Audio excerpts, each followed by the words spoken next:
नमस्कार, श्री स्वामी समर्थ। मी शर्मिला। माझ्या या यूट्यूब चॅनलमध्ये माझ्या सगळ्या गोड यूट्यूब फॅमिलीचं अगदी मनापासून स्वागत करते। आजचा दिवस तुम्हाला खूप छान, सुखाचा, आनंदाचा, भरभराटीचा आणि स्वामीमय जावो हीच महाराजांच्या चरणी प्रार्थना करते आणि आपल्या आजच्या या नवीन व्हिडिओला सुरुवात करते।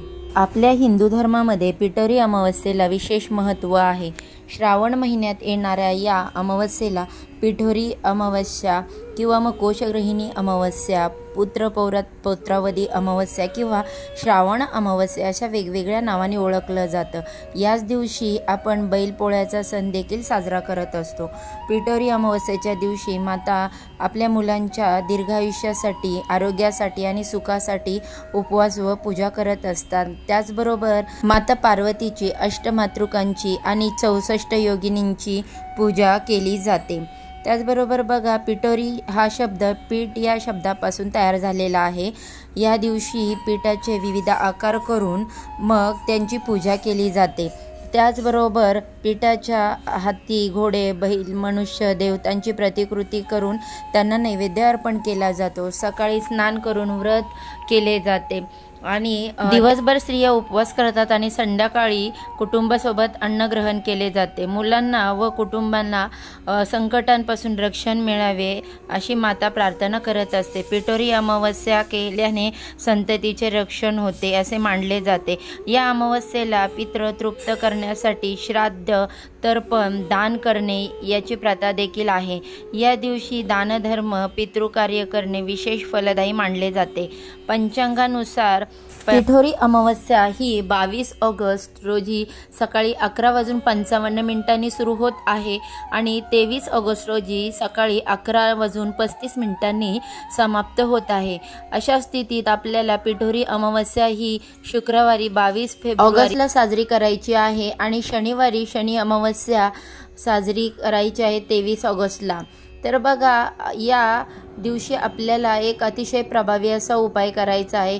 ही वर्षातील सर्वात मोठी अमावस्या असते, त्यामुळे या दिवशी प्रत्येक आईने आपल्या मुलांवरून ही एक वस्तू जी आहे ती ओवाळून फेकायची आहे, जेणेकरून मुलांचे सर्व दोष, दुःख, अडचणी, संकट संपतील आणि मुलांची अभ्यासात, नोकरीत, व्यापारात, व्यवसायात भरभरून अशी प्रगती होईल। असा हा प्रभावी उपाय कसा करायचा, कोणत्या वेळेमध्ये करायचा याबद्दलची संपूर्ण माहिती मी आज या व्हिडिओमध्ये तुमच्यासोबत शेअर करणार आहे।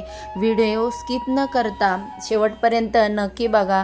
चॅनलवरती पहिल्यांदा नवीन आला असाल तर व्हिडिओला लाईक करा, चॅनलला सबस्क्राईब करा आणि असेच माहितीपूर्ण नवीन व्हिडिओ पाहण्यासाठी बेल आयकॉनला प्रेस करा, ज्यामुळे मी जेव्हा पण माझ्या चॅनलवरती नवीन व्हिडिओ अपलोड करेल त्याचे नोटिफिकेशन अगदी सहजपणे तुमच्यापर्यंत आणि तुम्ही एक पण व्हिडिओ मिस करणार नाही। आता हा जो उपाय आहे तो आपल्याला एकतर तुम्ही पिठोरी अमावस्येच्या दिवशी करू शकता किंवा मग तुम्हाला पिठोरी अमावस्येला नाही जमलं तर तुम्ही शनी अमावस्येच्या दिवशी करू शकता। पिठोरी अमावस्या 22 तारखेला आहे आणि शनी अमावस्या 23 तारखेला आहे, त्यामुळे तुम्ही शुक्रवारी उपाय करू शकता किंवा शनिवारीही करू शकता। अमावस्या तिथीचा प्रारंभ मी तुम्हाला सांगितलेला आहे, शुक्रवारी होत आहे 11:56 आणि अमावस्या तिथीची समाप्ती शनिवारी होत आहे, त्यामुळे शनी अमावस्या देखील पडत आहे, त्यामुळे हा उपाय तुम्ही या दिवशी देखील करू शकता। वर्षातील ही सर्वात मोठी अमावस्या असते। श्रावण महिना हिंदू धर्मामध्ये आपल्या धर्मातील सर्वात पवित्र महिना मानला जातो। तसेच यातील प्रत्येक दिवस हा महत्त्वाचा असतो, पण अमावस्या तिथीला आपल्या हिंदू धर्मात विशेष महत्त्व दिले गेले आहे। बघा, अमावस्या तिथी, पौर्णिमा तिथी ही पृथ्वी तलावरती सकारात्मक ऊर्जा आणि नकारात्मक ऊर्जा या खूप मोठ्या प्रमाणावरती असतात, ॲक्टिव्ह झालेल्या असतात। या ऊर्जांमध्ये आपल्या मुलांना कोणताही त्रास होऊ नये, सकारात्मक ऊर्जा आपल्याकडे जास्त प्रमाणावर यावी, नकारात्मक ऊर्जा नष्ट व्हावी, यासाठी आपल्या हिंदू धर्मामध्ये काही प्रभावी असे उपाय केले जातात किंवा सेवा केल्या जातात। या विशिष्ट तिथीवरती आपण जर हे उपाय किंवा सेवा केले तर त्याचा खूप चांगला फायदा आपल्याला होत असतो। या दिवशी म्हणजेच पिठोरी अमावस्येच्या दिवशी प्रत्येक आईने आपल्या मुलांसाठी उपवास हा आवर्जून करावा। उपवास करणं जर तुम्हाला शक्य नसेल तर तुम्ही फक्त 64 योगिनींची पूजा करायची आहे। आता ही पूजा कशी करायची आहे तर ह्या व्हिडिओ चॅनलवरती आहे आणि त्याची माहिती देखील यूट्यूबवर आपल्याला मिळून जाईल। याचबरोबर या दिवशी घरामध्ये 64 योगिनींच्या पूजेबरोबरच देवी पार्वतीचे स्मरण, भगवान विष्णूंचं स्मरण, भगवान शिवशंकरांचं स्मरण, या अगदी साध्या साध्या गोष्टी आहेत त्या केल्या तर आपला चांगला फायदा होत असतो। तर हा उपाय आपण कशासाठी करत आहोत तर बघा, आपण खूप कष्ट करतो, मेहनत करतो, आपल्या मुलांना असं वाटतं आपल्या नोकरीमध्ये यश मिळावं, अभ्यासात यश मिळावं, पण मुलांसोबत मुलींसोबत अनेक अडचणी निर्माण होतात। त्यांचं अभ्यासात असेल किंवा नोकरीत असेल किंवा ते इतर कोणत्याही क्षेत्रामध्ये असेल तर त्या क्षेत्रामध्ये त्यांना यश मिळत नाही, अभ्यास केलेला त्यांच्या लक्षात राहत नसेल, लक्षात राहिलं तरी ते पेपरसाठी जातात आणि ते विसरून जातात किंवा मुलं मुली उच्च प्रतीचं शिक्षण घेतात तरी त्यांना पाहिजे तशी नोकरी प्राप्त होत नाही किंवा मग पाहिजे तसा पगार मिळत नाही।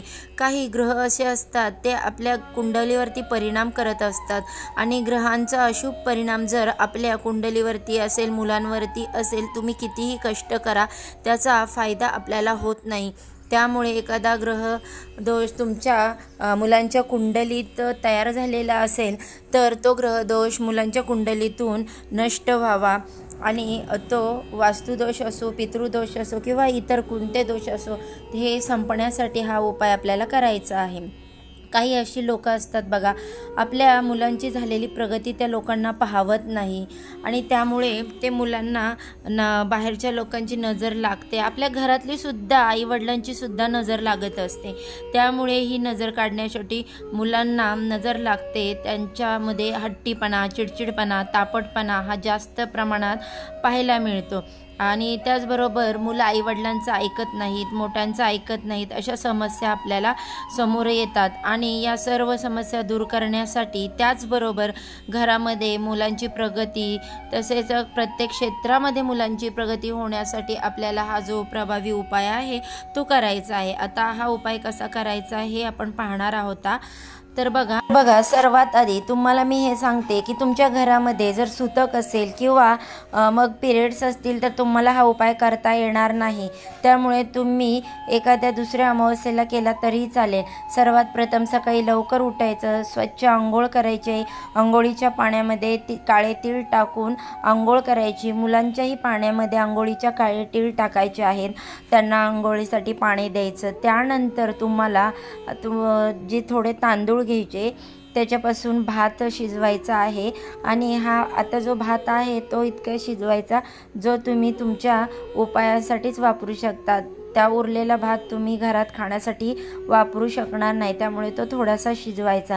आता काय करायचं, हा उपाय तुम्हाला 12 वाजायच्या अगोदर करायचा आणि त्यानंतर ही गोष्ट नेहमी लक्षात ठेवा ती हा जो भात आहे शिजवलेला तो एका प्लेटमध्ये काढून घ्यायचा। जर तुमच्या घरामध्ये 2 मुलं असतील तर 2 मुलांच्यासाठी तुम्हाला सेपरेट 2 प्लेटमध्ये भात काढून घ्यायचा।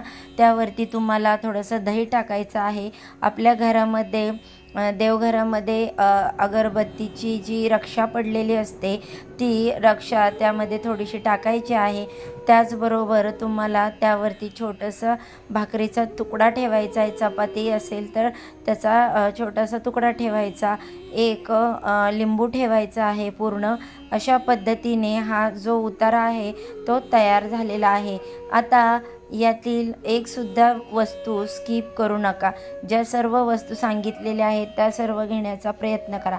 यानंतर तुम्हाला काय करायचं, हा भात जो आहे तो तुमच्या हातात घ्यायचा, प्लेट हातात घेऊन ही प्लेट तुमच्या मुलांवरून डोक्यापासून पायापर्यंत 7 वेळा उतरवून घ्यायची आहे।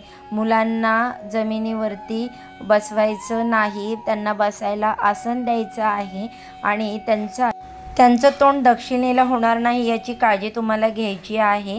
त्यानंतर बघा, घरातल्यांची, बाहेरच्यांची, जी कोणाची घरात आलेल्यांची, आई वडिलांची कोणाचीही नजर लागलेली असेल तर ती निघून जाऊ दे, त्यांची प्रत्येक क्षेत्रामध्ये प्रगती होऊ दे अशी प्रार्थना करायची आणि हा उतारा मुलांवरून उतरवायचा आहे। कोणत्याही वयाच्या मुलांसाठी हा उपाय तुम्ही करू शकता, मुलींसाठी देखील करू शकता। यानंतर हा उतारा जो आहे तो तुम्हाला तुमच्या घरापासून थोडंसं बाजूला घेऊन जायचं आहे आणि एखाद्या रोडच्या कडेला कोणाचा पाय पडणार नाही त्याच्यावरती, जिथे पशुपक्षी येतात तो उतारा खाऊन घेतील अशा ठिकाणी तो तुम्हाला ठेवून द्यायचा आहे। अशा पद्धतीने हा उपाय तुम्ही केला तर मुलांमध्ये तुम्हाला सतत आजारी पडतायत, त्याचबरोबर काही ना काही अडचणी त्यांच्या जीवनात येत आहेत किंवा काहीच नाही पण माझा मुलगा सुखरूप राहावा किंवा मुलगी सुखरूप राहावी अशी प्रत्येक आईची प्रार्थना असते। या सर्व प्रार्थना आहेत, इच्छा आहेत, त्या पूर्ण होण्यासाठी याचा नक्कीच फायदा पाहायला मिळेल। असा हा प्रभावी उपाय तुम्ही करून बघा, याचा नक्की तुम्हाला 100% फायदा होईल। त्याचबरोबर मुलं बाहेरगावी शिक्षणासाठी असतील तर काय करायचं, तर हा जो उतारा आहे तो मुलांच्या फोटोवरून तुम्ही उतरू शकता किंवा त्यांना व्हिडिओ कॉल करून सुद्धा तुम्ही हा उतारा करू शकता। कारण बघा बऱ्याच वेळेला मुलं शिक्षणासाठी बाहेर जातात, नोकरीसाठी बाहेर जातात किंवा अन्य कारणासाठी काही बाहेर जातात, तर त्या वेळेस काय करायचं की तुम्ही तुमचं मूल किंवा मुलगी समोर आहे असा भाव ठेवायचा आणि हा उतारा उतरवू शकता। असा हा उपाय करून बघा, तुम्हाला नक्की याचा फायदा होईल। झालेली सेवा स्वामी महाराजांच्या चरणी अर्पण करते। आजच्या व्हिडिओचं इथे एंड करते। अशाच छानशा व्हिडिओसोबत पुन्हा नव्याने भेटू। सर्वांना श्री स्वामी समर्थ।